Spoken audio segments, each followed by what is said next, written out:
Ako lang emotional sa mga ganyang bagay kasi nga, syempre pag asawa mo, tsaka, syempre, Ano mensahe mo kay Manny? Kausapin mo siya talaga ngayon. yung Ano tsaka mensahe mo hindi kay mo Manny? naman, kahit nga, umaalis lang yung asawa mo, minsan hindi ka napakatulog pag hindi siya makabalik. So, diba? Yeah. Manny, I think that deserves an answer mula sa, syempre mula sa taong nagmamahal naman kay Jinky. What do you have to say to Jinky, Manny? Kausapin mo siya. Maiyak lang kami.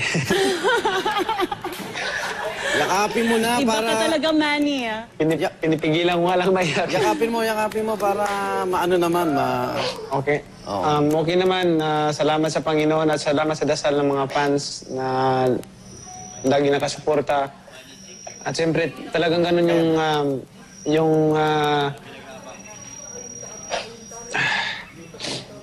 talagang ganun yung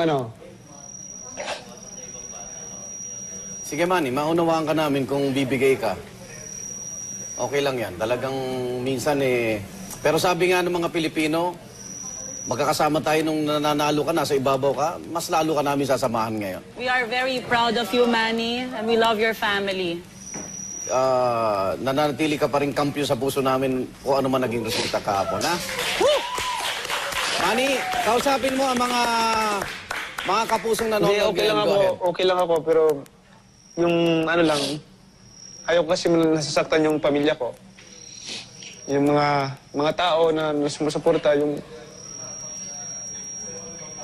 yung maano sila,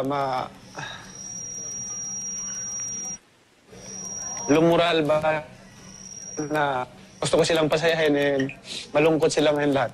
At saan walang problema, tanggap ko naman kasi yan ang ano ko. Yan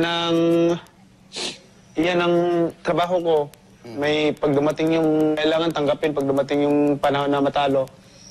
Pero yung makita ko sa mga tao, yung reaction ng mga tao,